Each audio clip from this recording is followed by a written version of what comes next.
이번 영상은 두 번째입니다. 품종과 효율적인 관리가 효율적인 수형, 그리고 과지관리법, 그리고 전정하는 것까지 이렇게 살펴보고 있는데요. 이번은 버건디 펄입니다. 다들 좋아하시는 품종이죠. 다들 기다리는 품종입니다. 우수하죠. 네, 아주 우수합니다. 크고 아삭하고, 그죠? 또 식감 좋고, 열과에도 강한 편입니다. 참고로 봄 분양 묘목이 좀 남아 있습니다. 잠시 광고해도 되겠죠. 네, 지금 이렇게 키우시면 안 돼요. 앞에 있는 건 5년 된 주간형인데요. 저처럼 이렇게 밀식하면 안 됩니다. 좁은 과원에 많은 품종을 이렇게 시험 재배하다 보니까 따닥따닥 이렇게 심었습니다. 지금도 비전 없는 품종 뽑아내고 또 다시 새로운 품종으로 테스트하기 위해서 식재를 했습니다. 이거는 이제 주간형이고요. 5년차. 근데 이제 이게 버건디 펄의 장점만 얘기하세요. 오늘은 제가 허심탄회하게 단점에 대해서도 말씀을 드리겠습니다. 영상을 보시면 제가 단점에 대해서 버건디 펄을 다 말씀드리도록 할게요. 이제 요거는 주간형이고, 그죠? 주간형이고, 또 KGB 수용으로 또 키우는 것도 한번 볼게요. 여러 가지 품종을 이런 식으로 주간형도 키워보고, 개심형, 또 KGB 수용도 키워보고 있습니다. 요 버건디 펄 품종에 대해서 조금 부가적으로 설명을 드리면요. 요거는 제가 KGB 수용으로 키워놓은 거죠. 이제 코넬 대학에서 펄 시스터즈, 형제인지 자매인지 네 가지가 있죠. 제일 먼저 나오는 게 뭡니까? 블랙펄. 다음에 버건디. 버건디 다음에 레디언스 펄이죠. 다음으로 이제 마지막으로 에보니 펄입니다. 이제 코넬대 자료를 보더라도 이 버건디 펄과 에보니 펄은 차이가 거의 없습니다. 그러니까 숙기가 한 3, 4일 정도 버건디가 빠르다는 것 외에는 열매를 보더라도 글쎄 유전학적으로는 모르겠습니다만은 거의 육안으로 보는, 그리고 맛으로 보는 이 두 품종의 차이는 유의미한 차이가 거의 없습니다. 간혹 이렇게 말씀하시는 분들이 있어요.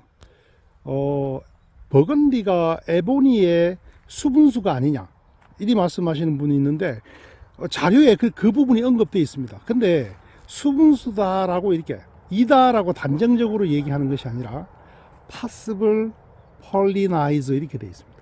그러니까 수분수로서 이게 가능성이 있다는 것이지, 그렇지만은 버건디의 확실한 수분수는 첼란이죠. 버건디의 확실한 수분수는 첼란입니다. 그리고 삼바라는 품종입니다. 근데 이제 삼바라는 품종은 제 농장에서 수분수를 하더라도 개화기가 같아야 되죠. 그래야 수분수가 될 수 있겠죠. 근데 왔다 갔다 합니다. 근데 첼라는 정확하게 일치합니다. 그러니까 단연간 지켜보았지만은 버건디의 수분수는 첼란이 확실하다라고 하는 걸 단정적으로 말씀드릴 수 있고요. 그러니까 우리나라 기후에서도. 그리고 이제 아까 말씀드렸다시피 에보니 펄의 수분수가 버건디가 가능할 수도 있다. 그래서 굳이 제가 봤을 때는 연구 목적이 아니라면 우리가 그럴 필요는 없죠. 저처럼 이렇게 품종을 갖다 테스트하기 위한 연구 목적이 아니라고 한다면, 그러니까 열매가 목적이라면 굳이 두 가지 품종을 다 심을 필요는 없겠다. 열매의 특성이 아주 유사하다라고 하는 것을 참고로 말씀드립니다. 버건디 에보니의 단점이 있다라고 했죠. 크고 식감 좋고, 정말 15g 이게 뭐라고 하죠? 육질 아주 치밀하죠. 그래서 보기보다도 무게가 더 많이 나갑니다. 그리고 요즘은 이 버건디 펄을 이제 열매를 생산하는 농가들도 많이 늘어났기 때문에 여기에 대한 평가는 굉장히 이제 객관적이다라고 말씀을 드리는데요. 이제 단점이 몇 가지가 있습니다. 첫째는요, 가장 큰 단점은 책에는 이렇게 적혀 있습니다. 질소 요구도가 높아서 블라블라 이 쓸데없는 이런 얘기는 하지 말 어려운 얘기는 하지 말고요. 얘들이 질소를 많이 먹나 봐요. 그러니까 수세가 그렇게 세겠죠. 그래서 결론적으로 말씀드리면은 조기 결실성 3, 4, 5년 차에 조기 결실성이 많이 떨어지는 품종입니다. 그래서 흔히 이제 이리 말씀하시죠. 꽃은 잔뜩 피었는데 3, 4, 5년 차에 꽃은 엄청 피었는데 나중에 다 낙과가 되어버리더라. 그래서 실제로 달리는 열매는 매달 안 되더라. 그게요, 또 그걸 퉁쳐가지고 냉해 입었다라고 얘기를 하는데, 뭐 옆에 있는 다른 품종도 냉해를 입었으면 모를까. 그게 사실 냉해 아닙니다. 냉해 아닙니다.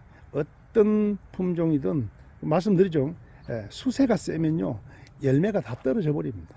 이 외가 타고난 이 품종의 수세가 세서 그렇다라는 것이 제가 이제까지 이 두 가지 품종을 지켜본 결론입니다. 뭐 그게 맞고요. 그래서 이제 수세가 원체 세다 보니까 KGB 수용으로 키울 경우에는 어떻게 해요? 예, 주지를 25개 이상 받아야 되겠죠. 그래야만 수세가 안정됩니다. 이제 보통 KGB 수용은 4m, 3m, 줄이 4m, 그리고 나무 간의 간격 3m. 수세가 세지만 저는 이렇게 3m로 심었죠. 근데 이 품종은요 4m, 3m 갖고는 안 될 것 같아요. 4m, 4m로 심으십시오. 더구나 주지를 25개에서 30개로 뽑아내지 못하면 당연히 간격이 좁습니다. 어떤 분들은 KGB로 키운다고 심어놓고 정작 개시명으로 키우는 분들이 있어요. 주지가 몇 개입니까? 보통 10개에서 15개. 그러면 당연히 주지수가 적으면 수세가 그만큼 세질 수밖에 없죠. 그러면 4, 3, 4, 4는 어림도 없겠죠. 그래서 보통 우리 풍산성, 그래서 그 스키나라든지 코랄 샴페인 이런 품종들은 조기에 수세가 안정되기 때문에 4, 3으로 심어도 괜찮습니다만은 KGB에서 요 품종들 대표적으로 어떤 품종들 있죠? 버건디, 에보니, 또 지난 시간에 말씀드렸던 강구 1호, 겔조생 이런 수세들이 센 나무들은 4, 4로 심었으면 좋겠다. 그래서 이제 그 초창기 한 4, 5년 전에 요 품종을 제가 분양을 하면서 4, 3으로 말씀드렸다는 분들은 좀 좁다. 주지수가 또 좀 적을 경우에 죄송하게 생각하고요. 뭐 저도 배우는 학도입니다. 이런 부분은 저도 미스가 있었다는 것을 인정하고, 여튼 그러면 수세를 안정시키기 위해서 어떻게 해야 할까요? 철저하게 먹이면 안 됩니다. 그리고 인산가리, 그리고 붕산을 많이 활용하십시오. 먹이면 안 되고, 뭐 하늘에서 떨어지는 수분은 어쩔 수 없다지만은 양분 조절하셔야 되고, 그리고 붕산, 인산가리를 통해서 수세를 인위적으로 좀 낮춰주시기 바랍니다. 그래서 어떤 이제 과원을 조성하려는 분들이 이제 워낙 열매, 이게 비주얼이 좋다 보니까 그 보는 것만으로 혹해서 자꾸 이게 요런 고급 품종으로만 심으려고 하는 분들이 있는데요. 결실이 늦습니다. 결실이 늦기 때문에 저는 이렇게 권하고 싶어요. 풍산성 품종과 좀 안배를 했으면 좋겠어요. 나는 배고파도 견딜 수 있어 라고 하면은 모를까. 한 4년 차부터 상업 생산이 가능한 품종들, 그죠? 스키나라든지 뭐 블랙펄이라든지 코랄 샴페인 B형 이런 품종들을 심으시고, 요거는 이제 한 6년 차가 돼야 정말 이제 보통은 이제 3년 차에 맛보고 4년 차에 상업 생산이 가능하다라고 말씀을 드리는데, 요 품종들은 1년 정도 늦습니다. 게다가 뭐 전정을 안 했다가 나중에 전정을 하면서 1년 정도 가지를 많이 잘라낸다든지, 또 갈반병이 와서 제대로 꽃눈 관리를 못했다든지 이럴 경우에는 좀 더 1년 정도가 더 늦어지겠죠. 그러면 5년 정도 돼야 뭐 맛을 보거나 상업 생산이 가능하겠죠. 그래서 풍산성 품종과 적절하게 안배를 하십시오. 간혹 제 회원님 중에는 3년 차에 뭐 거의 0.5kg씩을 따내는 분들도 있어요. 근데 아주 예외적입니다. 정말 토양이라든지 모든 조건이 우연히 맞아 떨어진 경우죠. 그런 예를만을 들어서 설명을 한다면 좀 무리가 있겠죠. 그래서 이제 그 게시명 우리나라에서는 KGB가 사실 힘듭니다. 그죠? 왜냐하면 여름에 이게 습하고 비가 많다 보니까 일조가 부족하니까. 그래서 이제 수세가 안정되면 이제 꽃눈이 이제 제법 들어왔죠. 5년차. 이렇게 꽃눈이 들어오고 수세가 안정되면 그 수세에 비례해서 조금씩 주지를 골라내는 겁니다. 올해는 뭐 3개. 그죠? 또 내년에는 열매가 더 많이 열겠죠? 그러면 한 5개. 이렇게 해서 결론적으로는 한 6, 7년 차, 7년, 8년 차 정도가 되면 주지를 10개에서 15개 사이로 데려가고, 그러면 그만큼 주지수가 줄어드는 만큼 어떻게 일조 조건이 좋아지겠죠. 바람도 잘 통하고. 저도 사실은 지금 무슨 얘기 하는지 모르겠어요. 근데 제가 하는 말은 진실합니다. 단지 두서없이 정리해서 말씀을 드려야 되는데. 자, 그리고 그러면 요 품종은 과지 관리를 어떻게 해야 되느냐. 과지 관리 중요하죠. 지난번에 강구 1호 같은 경우는 단가지와 중가지 위주로. 근데 얘는요, 좀 더 길게 데려가십시오. 어떻게 해요? 자, 중장과지 위주로 관리하십시오. 자, 수간 내부로 들어가는 과지들은 어차피 짧게 해야 돼요. 왜? 수간 내부에 그늘이 지면 안 되니까. 이런 경우는 한 뺨 정도, 중가지 정도로 관리를 하시고, 외곽으로 나와 있는 순들 있죠. 외곽으로 나와 있는 순들은 어떻게? 되도록이면 길게 받으십시오. 왜 그럴까요? 왜 그런 차이가 있을까요? 그 이유는요, 제가 요 품종을 시험 재배부터 지금까지 키워오면서 지켜본 결과는요, 요 꽃눈이 말라 나오는 속도가 다른 품종에 비해서 굉장히 빠릅니다. 즉 기부의 눈, 애가라 그러죠. 1년만 수확하고 사라지는 꽃눈들, 열매는 뛰어나죠. 얘들이 그래서 급속도로 말라 나옵니다. 그러면 결과적으로 이 과지의 길이만 길어지겠죠. 안쪽에서는 계속 빠른 속도로 말라 나오고. 그래서 이걸 예방하기 위해서 제가 1차적으로 집었습니다. 이거 집은 표시 나나요? 여기 순집기를 했죠. 대신 이 품종은 길게 했습니다. 약 15cm 길이로 길게 했죠. 그리고 그 다음부터는 과지를 길게 놔도 상관없어요. 이런 식으로. 예, 이것도 마찬가지 끝단 전정은 해주라 그랬죠. 끝단 전정을 해주면서 해줌으로써 또 요 순들이 급속도로 이 정화를 통해서 끝눈 끝에 있는 정화를 통해서 급속도로 에너지가 빨려 나오는 것을 일단 저지시켜 줄 수가 있습니다. 꽃눈. 자, 여기에 대한 설명은요, 말보다 사진을 지금 이 순간에 사진을 올릴 테니까 무슨 말인지. 그러니까 순을 집었을 때는 굉장히 이 꽃눈이 말라 나오는, 이 과지가 말라 나오는 속도가 늦은 반면에 그냥 그렇지 않았을 경우에 쭉 일자로 키우기만 했을 때는 급속도로 말라 나온다. 그래서 특히 외곽으로 나온 과지는 어떻게 해요? 길게. 자, 위에도 보십시오. 위에도. 자, 보세요. 얘는 얘의 대항지가 아니에요. 대항지가 아닐 경우는 어떻게? 항복을 했잖아요. 확실히 항복을 했다라는 말은 각도가 누웠다라는 말이죠. 자, 그럴 경우는 어떻게? 여기에서 한 3, 40 되겠다. 그죠? 여기서 한번 집었죠? 한번 집었습니다. 보이시나요? 여기서 한번 집었죠. 그래서 이렇게 해줌으로써 급속도로 꽃눈이 마르는 것을 말려줄 수가 있다. 조금 이병지 좀 병들었다. 그죠? 아마 뭐가 노린재가 찝었는지. 복숭아 순나방이 먹었겠죠. 그래서 외곽으로 이렇게 나와 있는 결과지들은 좀 길게 놔두십시오. 얘도 마찬가지로 확실히 경쟁지가 아니죠. 위쪽에 있는 눈, 그리고 수세가 센 가지는 아래쪽 눈을 남기라 그랬죠. 이렇게 이런 부분 특히 말려 주셔야 됩니다. 주지 끝에 보면은 서로 대장 되겠다고 싸우고 있는 순들이 있잖아요. 이런 경우는 확실히 누가 대장인지를 가르쳐 줘야 됩니다. 안쪽에 순을 잘라 줄게요. 그러면 자동적으로 벌어지겠죠. 이렇게. 그리고 끝이 아주 지저분해요. 이렇게 좀 짧지만 잘라줄게요. 여기 보십시오.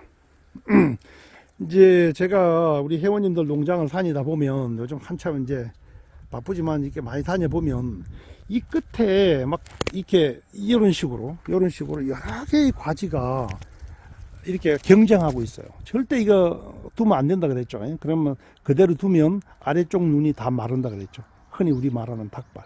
위쪽은 많이 지저분하니까 차라리 이렇게 끊어버릴게요. 이것도 마찬가지 지저분하죠. 예. 여러 개가 낫죠. 끊어주십시오. 과지라 하더라도 끝단 전정은 꼭 해주세요. 예. 그대로 두면 끝이 되게 지저분합니다. 그리고 또 사실은 제가 관리를 못해서 순나방을 많이 먹었고요. 자, 어떻게 됐습니까? 이거 지금 교차지죠. 예, 교차지. 이 체리는 상처가 쉽게 나고 또 금방 세균이 침입을 해서 이에 말라 들어갑니다. 그래서 가지 마름병이 심하죠. 그래서 어떻게 이렇게 교차지가 생길 수 않도록. 아까 그 버건디 에보니의 단점을 얘기하다가 또 말이 섞여 버렸네요. 자, 조기 결실성이 떨어진다. 그러면 어떻게? 조기 결실성이 떨어지기 때문에 어떻게 해요? 풍산성 품종과 안배를 잘했으면 좋겠다. 자, 그리고 아까 말씀드렸죠. 수세가 세다. 수세가 세다라는 말은 이게 질소를 많이 흡수한다. 질소를 많이 흡수하니까 어떤 부작용이 생깁니까? 뭐 여러 가지 뭐 수세가 세지는 것 외에 수지병이 있습니다. 수지병이요, 질소와 관련이 있습니다. 예, 그래서 요 품종이 유목일 때 특히 3, 4, 5년 차에 다른 품종에 비해서 수지병이 좀 많습니다. 예, 그래서 우리 이럴 경우는 어떻게 마이신 계열, 항생제 계열의 살균제를 방제할 때 같이 한 번씩 쳐주십시오. 밑에 뿌리 부분이 좀 흠뻑 적시게. 그러면은 혹시나 있을 그 뿌리 혹에도 도움이 됩니다. 뿌리 혹도 결국은 세균이죠. 세균, 그리고 이 수지병도 세균입니다. 그죠? 세균에 맞는 약은 뭡니까? 항생제죠. 여기 보십시오. 이것도 마찬가지. 이 세 개가 세력 싸움을 하고 있죠. 말려줘야 됩니다. 아래쪽에 조금 강하게 잘라버릴게요. 얘는 눈을 남겨서 여기에 어떻게 여기다가 화속 이런 식으로 꽃눈을 달 거라는 거죠. 네, 지금 얘 두 개는 좀 대항하고 있네요. 짧게 끊어서 결과지로 삼아 버리십시오. 자, 요거는 위쪽이 좀 지저분하니까 좀 끊어버리고요.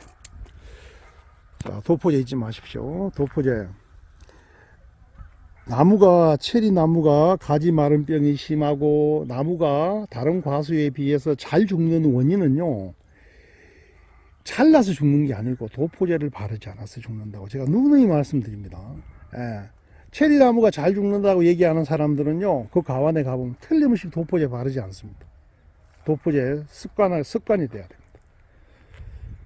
예, 도포제만 철저히 바르면 나무 그렇게 죽지 않습니다. 절대로는 아니지만 다른 뭐 가수보다 월등히 많이 죽는다든지 그렇지 않습니다. 자, 위에 여기도 끝단 전정해 주시고, 이게 정리하지 않으면 끝이 되게 지저분해집니다. 그리고 또 이렇게 해줌으로써 정화, 옥신이라는 다량의 그 생장 호르몬을 제거함으로써 급속도로 바깥으로 퍼져나가는 것을 막아줄 수 있죠. 여기서 가지가 벌어졌다, 그죠? 이거 벌어지는 것은 절대 바람직하지 않죠. 여기서. 자, 보십시오. 저 아래에서 벌어졌죠. 여기서 벌어졌죠. 벌어지고 난 그 이전은 어떻게 급속도로 꽃눈이 마른다.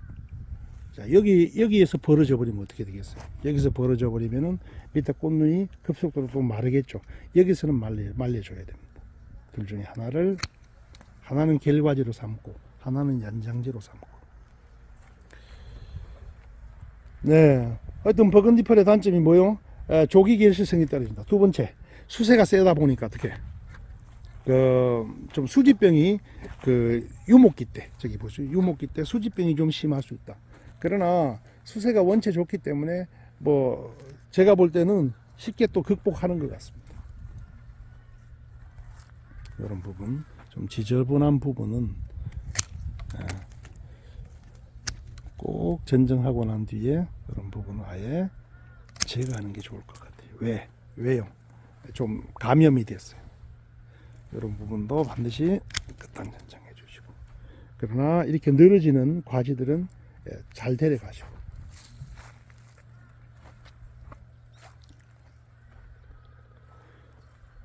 버건디와 에보니에 대한 설명입니다. 자, 우리 주간형도 한번 볼까요? 주간형. 이런 식으로 외곽으로 나 있는 이런 과지들은 잘 데려가 주세요.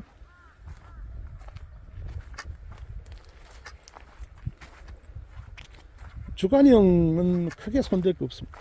아주 자연적으로 눕기 때문이죠. 요건 4년차 나옵니다. 자, 어느 이 버건디와 에보니는 어떤 수형이 더 좋을까? 저는 뭐 보시다시피 지금 둘 다를 보고 계시잖아요. 둘 다를 이 나란히 옆에 두고 지켜보고 있는데, 글쎄 뭐 딱히 어떤 분들은 늘어지기 때문에 KGB는 안 된다라고 말씀하셨는데, 이게 안 되는 겁니까? 위쪽 꽃눈을 남기면 되죠. 자를 때 어떻게 해요? 늘어지는 거는 위쪽 눈을 남기면 되죠. 그죠? 또 꼿꼿하게 서는 품종은 바깥쪽 눈을 남기고 자르면 되고. 그건 전정하기 나름인데, 어느 게 더 효율적이냐 꼭 따진다면 뭐 정말로 뭐라고 말할 수는 없는데, 주간형이 좀 더 편하지 않을까. 주간형이 좀 더 편하지 않을까. 대신 이제 저런 부분은 사다리를 타야 되겠죠. 사다리를 타지 않는다면은, 원치 않으시면 KGB를 키우시고, 뭐 타도 무방하다라고 한다면. 왜냐하면 이렇게 유인하는 데 따른 노동력이 별로 들지 않아요. 그래서 어떻게, 여기 같으면 어떻게 하면 되겠습니까? 쭉 왔네요. 여기서 요쯤에서 자동 유인 바깥쪽 눈을 남기면 되겠죠. 이렇게 끊고. 요거는 결과지다, 그죠? 결과지가 좀 세면서 좀 기운이 세다, 그죠? 그럼 어떻게? 요쯤 끊어서, 버건디 좀 길게 끊으라 그러죠. 끊어서 여기서 나오는 순이 지무게에 의해서 늘어지면 자동적으로 순이 어떻게 될까요? 세력이 약해지겠죠. 그리고 또 여기 생선가시처럼 이렇게 점심시간이 다 됐는데 지금 배가 꼬르륵 소리가 나네요. 여기 보십시오. 여기 끊어서 또 아래쪽 다시 한 번 더, 여기서 이런 식으로 한번 이렇게 자동적으로 나무가 누웠듯이, 여기 전정에 의해서 여기서도 한번 다시 한 번 더, 뭐 또 부족하다면 조금 높여주면 되겠죠. 뭐 노동력은 참, 이런 품종은 주간형으로 키우면 수월하다고 봅니다. 그러니까 너무 길면 어떻게, 이게 비가리면 어떻게 해요? 비가림 밖으로 나오겠죠. 나오겠죠. 이게 이제 제 1세대 비가림인데요. 가운데 이렇게 비었죠. 지금은 붙여버렸습니다. 그러니까 지금 비가림 하실 것 같으면 가운데 이렇게 비워두지 마세요. 저는 뜨거운 공기가 빠져나가라고 이렇게 했는데, 굳이 그럴 필요 없을 것 같아요. 붙여버려도 상관없을 것 같아요. 왜? 측면이 다 뚫려 있으니까. 복사열이 빠져나가는 데는 문제 없을 것 같아요. 이런 부분은 이제 비가림을 하면서 또 시행착오입니다. 지금 하시는 분들은 이렇게 비우지 마시고, 사이를 가운데 대들보를 넣고서 딱 붙여버리세요. 다시 말하면 이 석가래가 가운데에서 딱 만날 수 있도록. 그래서 가운데 뭐 물바지를 받으실 분들은 받으시고. 잘 들어왔죠, 꽃눈이? 아무래도 꽃눈 숫자는 주간형이 좀 빨리 들어오는 것 같아요. 하여튼 뭐 관리적인 차원까지 고려해서 아래쪽 눈을 남기십시오. 결정하십시오. 수형은 둘 다 무난하다.